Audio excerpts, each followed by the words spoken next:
श्रीमद् भागवत गीता अध्याय 7 ज्ञान विज्ञान योग। परमात्मा के निर्गुण निराकार तत्व के प्रभाव माहात्म्य आदि के रहस्य को पूर्ण रूप से जान लेने का नाम ज्ञान है तथा सगुण निराकार एवं साकार तत्व के लीला रहस्य महत्व गुण एवं प्रभाव आदि के पूर्ण ज्ञान का नाम विज्ञान है।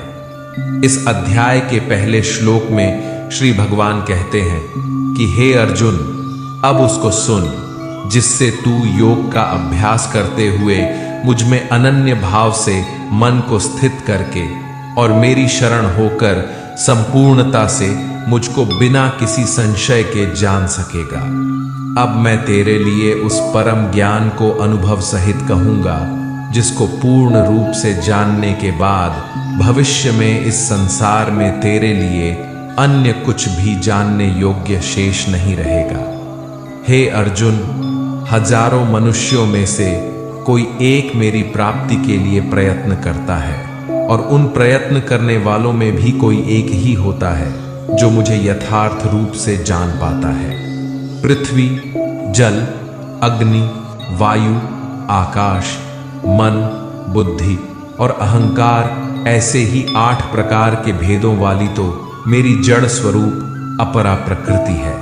हे अर्जुन, परंतु इस जड़ स्वरूप अपरा प्रकृति के अतिरिक्त अन्य चेतन दिव्य स्वरूप परा प्रकृति को जानने का प्रयत्न कर, जिसके द्वारा जीव रूप से संसार का भोग किया जाता है। यहाँ अपरा प्रकृति का अर्थ माया है। ये पृथ्वी, जल, अग्नि, वायु, आकाश, मन, बुद्धि और अहंकार ये सब माया ही तो है। और पारा प्रकृति का अर्थ यहाँ आत्मा से है।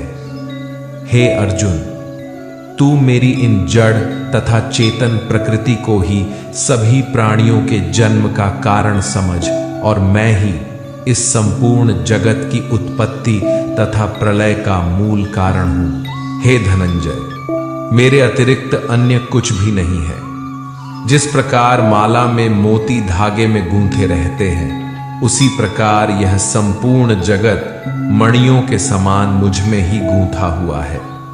हे कुंती पुत्र अर्जुन, मैं ही जल का स्वाद हूं, सूर्य तथा चंद्रमा का प्रकाश हूं, समस्त वैदिक मंत्रों में ओमकार हो, आकाश में ध्वनि हूं और पुरुषों में पुरुषत्व भी मैं ही हूं। मैं पृथ्वी में पवित्र गंध हूं, अग्नि में ऊष्मा हूं, समस्त प्राणियों में उनका जीवन हूं और तपस्वियों में तप भी मैं हूं। हे अर्जुन, तू मुझको ही सभी प्राणियों का अनादि अनंत बीज समझ।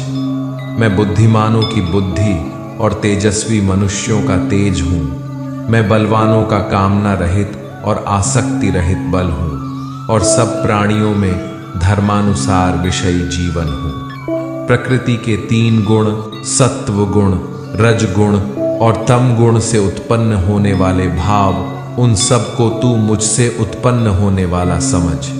परंतु प्रकृति के गुण मेरे अधीन रहते हैं, मैं उनके अधीन नहीं हूं। प्रकृति के इन तीनों गुणों से उत्पन्न भावों द्वारा संसार के सभी जीव मोहग्रस्त रहते हैं। इस कारण वे मुझ परम अविनाशी को नहीं जान पाते हैं। हे अर्जुन, इन तीनों दिव्य गुणों से युक्त मेरी माया को पार कर पाना असंभव है। परंतु जो मनुष्य मेरे शरणागत हो जाते हैं, वह मेरी इस माया को आसानी से पार कर जाते हैं। मनुष्यों में अधर्मी और दुष्ट स्वभाव वाले मूर्ख लोग मेरी शरण ग्रहण नहीं करते हैं। ऐसे नास्तिक स्वभाव धारण करने वालों का ज्ञान मेरी माया द्वारा हर लिया जाता है। हे भरत श्रेष्ठ अर्जुन, उत्तम कर्म करने वाले आर्थ अर्थात दुख से निवृत्ति चाहने वाले, अर्थार्थी अर्थात धन संपदा चाहने वाले, जिज्ञासु अर्थात केवल मुझे जानने की इच्छा वाले और ज्ञानी अर्थात मुझे ज्ञान सहित जानने वाले, ऐसे 4 प्रकार के भक्त मेरा स्मरण करते हैं। इनमें से वह ज्ञानी सर्वश्रेष्ठ है जो सदैव अनन्य भाव से मेरी शुद्ध भक्ति में स्थित रहता है, क्योंकि ऐसे ज्ञानी भक्त को मैं अत्यंत प्रिय होता हूँ। और वह मुझे अत्यंत प्रिय होता है। यद्यपि यह चारों प्रकार के भक्त उदार हृदय वाले हैं, परंतु मेरे मत के अनुसार ज्ञानी भक्त तो साक्षात मेरा ही स्वरूप होता है, क्योंकि वह स्थिर मन बुद्धि वाला ज्ञानी भक्त मुझे अपना सर्वोच्च लक्ष्य जानकर मुझ में ही स्थित रहता है। अनेकों जन्मों के बाद अपने अंतिम जन्म में ज्ञानी मेरी शरण ग्रहण करता है। उसके लिए सभी के हृदय में स्थित सब कुछ मैं ही होता हूं। ऐसा महात्मा अत्यंत दुर्लभ होता है। जिन मनुष्यों का ज्ञान सांसारिक कामनाओं के द्वारा नष्ट हो चुका है, वे लोग अपने अपने स्वभाव के अनुसार पूर्व जन्मों के अर्जित संस्कारों के कारण प्रकृति के नियमों के वश में होकर अन्य देवी देवताओं की शरण में जाते हैं। मनुष्य अपनी श्रद्धा के अनुसार जिस भी देवी देवताओं का पूजन करते हैं, मैं उसकी श्रद्धा को उन्हीं देवी देवताओं के प्रति स्थिर कर देता हूं। वह भक्त सांसारिक सुख की कामनाओं से श्रद्धा से युक्त होकर उन देवी देवताओं की पूजा आराधना करते हैं और उसकी वह कामनाएं पूर्ण भी होती हैं, किंतु वास्तव में यह सभी इच्छाएं मेरे द्वारा ही पूरी की जाती हैं। परंतु उन अल्प बुद्धि वालों को प्राप्त हुआ फल क्षणिक होता है और भोगने के बाद समाप्त हो जाता है। देवताओं को पूजने वाले देवलोक को प्राप्त होते हैं, किंतु मेरे भक्त मेरे परम धाम को ही प्राप्त होते हैं। बुद्धिहीन मनुष्य मुझ अप्रकट परमात्मा को मनुष्य की तरह जन्म लेने वाला समझते हैं, इसलिए वह मेरे सर्वश्रेष्ठ अविनाशी स्वरूप के परम प्रभाव को नहीं समझ पाते हैं। मैं सभी के लिए प्रकट नहीं हूं, क्योंकि मैं अपनी योग माया द्वारा आच्छादित रहता हूं। इसलिए यह मूर्ख मनुष्य मुझ अविनाशी परमात्मा को नहीं समझ पाते हैं। हे अर्जुन, मैं भूत वर्तमान और भविष्य के सभी प्राणियों को जानता हूं, लेकिन वास्तविकता में मुझे कोई नहीं जानता। हे भरतवंशी, संसार में सभी प्राणी इच्छा, द्वेष आदि द्वंद्वों से उत्पन्न मोह के कारण जन्म लेकर पुनः मोह को प्राप्त होते हैं। परंतु जिस मनुष्य ने पूर्व जन्मों में और इस जन्म में पुण्य कर्म किए हैं तथा उसके सभी पाप पूर्ण रूप से नष्ट हो चुके हैं, वह दृढ़ संकल्प के साथ मेरी भक्ति करके मोह आदि सभी द्वंद्वों से मुक्त हो जाते हैं। जो मनुष्य मेरी शरण होकर वृद्धावस्था और मृत्यु से मुक्ति पाने की इच्छा करता है, ऐसे मनुष्य उस ब्रह्मा को, परमात्मा को और उसके सभी कर्मों को पूरी तरह से जानते हैं। जो मनुष्य मुझे आद्यभूत अर्थात संपूर्ण जगत का कर्ता, अधिदैव अर्थात संपूर्ण देवताओं का नियंत्रक तथा अधियज्ञ अर्थात संपूर्ण फलों का भोक्ता समझता है और जिसका मन निरंतर मुझ में स्थित रहता है, वह मनुष्य मृत्यु के समय में भी मुझे जानता है और मेरे परम धाम को प्राप्त होता है।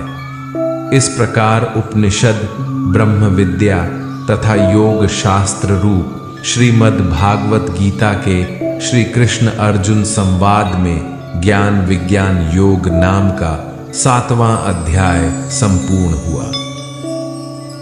श्रीमद् भागवत गीता अध्याय 8 अक्षर ब्रह्मा योग। अर्जुन के 7 प्रश्नों के उत्तर। अर्जुन पूछते हैं, हे पुरुषोत्तम, यह ब्रह्मा क्या है? आध्यात्म क्या है? कर्म क्या है? अधिभूत किसे कहते हैं और अधिदैव कौन कहलाते हैं? हे मधुसूदन, यहां अधियज्ञ कौन है और वह इस शरीर में किस प्रकार स्थित रहता है और शरीर के अंत समय में आत्मा संयमी अर्थात योग युक्त मनुष्यों द्वारा आपको किस प्रकार जाना जाता है? श्री भगवान ने कहा, जो अविनाशी है वही ब्रह्मा है, अर्थात आत्मा ही ब्रह्मा है और आत्मा में स्थिर भाव ही अध्यात्म कहलाता है तथा जीवों के वह भाव जो कि अच्छे या बुरे संकल्प उत्पन्न करते हैं, उन भावों का मिट जाना ही कर्म कहलाता है। हे शरीरधारी में श्रेष्ठ अर्जुन, मेरी अपरा प्रकृति जो कि निरंतर परिवर्तनशील है, अधिभूत कहलाती है, तथा मेरा वह विराट रूप जिसमें सूर्य, चंद्रमा आदि सभी देवता स्थित हैं, वह अधिदैव कहलाता है। और मैं ही प्रत्येक शरीरधारी के हृदय में अंतर्यामी रूप स्थित अधियज्ञ हूँ, अर्थात यज्ञ का भोक्ता होता हूँ। जो मनुष्य जीवन के अंत समय में मेरा ही स्मरण करता हुआ शारीरिक बंधन से मुक्त होता है, वह मेरे ही भाव को अर्थात मुझको ही प्राप्त होता है, इसमें कुछ भी संदेह नहीं है।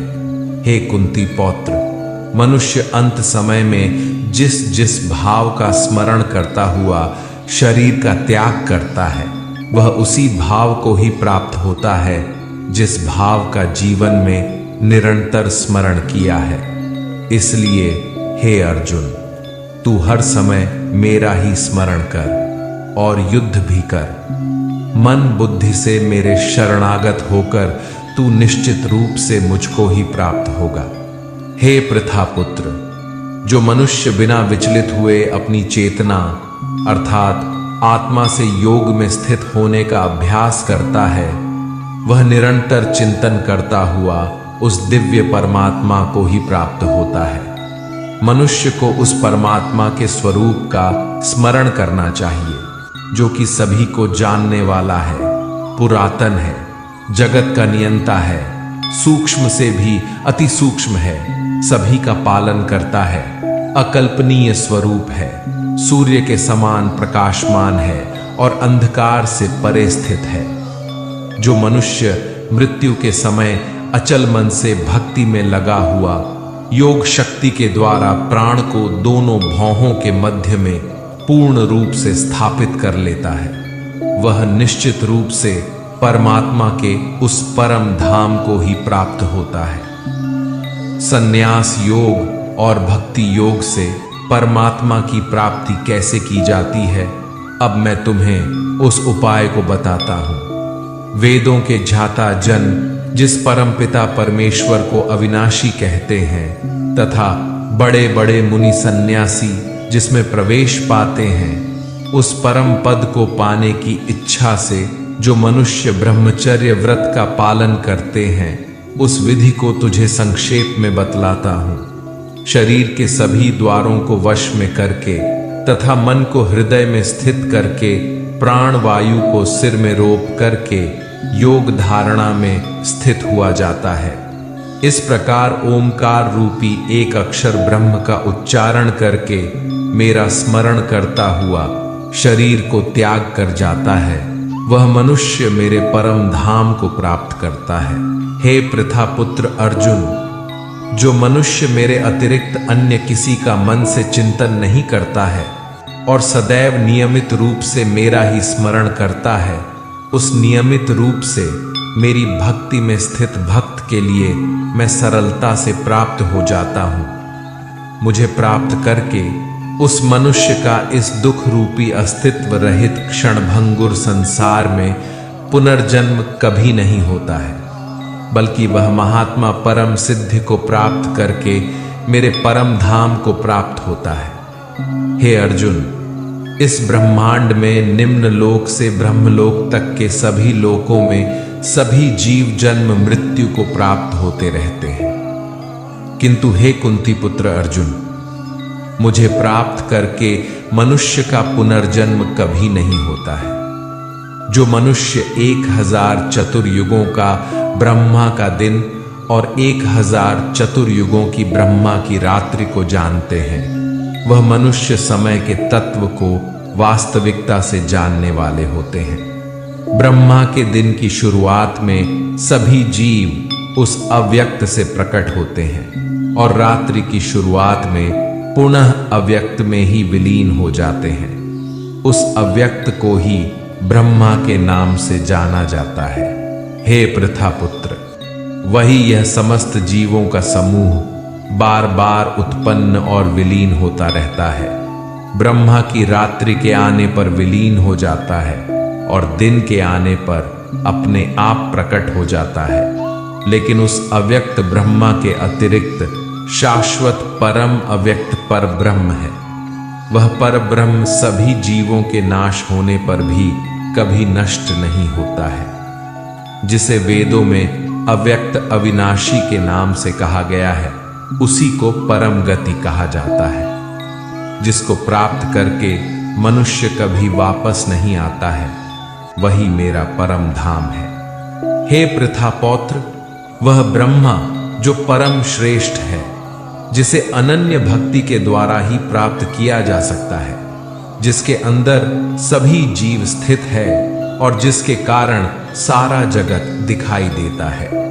हे भरत श्रेष्ठ, जिस समय में शरीर को त्याग कर जाने वाले योगियों का पुनर्जन्म नहीं होता है और जिस समय में शरीर त्यागने पर पुनर्जन्म होता है, अब मैं तुम्हें उस समय के बारे में बतलाता होता हूं। जिस समय ज्योतिर्मय अग्नि जल रही हो, दिन का पूर्व सूर्य प्रकाश हो, शुक्ल पक्ष का चंद्रमा बढ़ रहा हो और जब सूर्य उत्तर दिशा में रहता है, उन 6 महीनों के समय में शरीर का त्याग करने वाले ब्रह्मा ज्ञानी मनुष्य ब्रह्म को प्राप्त होते हैं। जिस समय अग्नि से धुआं फैल रहा हो, रात्रि का अंधकार हो, कृष्ण पक्ष का चंद्रमा घट रहा हो और जब सूर्य दक्षिण दिशा में रहता है, उन 6 महीनों के समय में शरीर त्यागने वाला स्वर्ग लोकों को प्राप्त होकर अपने शुभ कर्मों का फल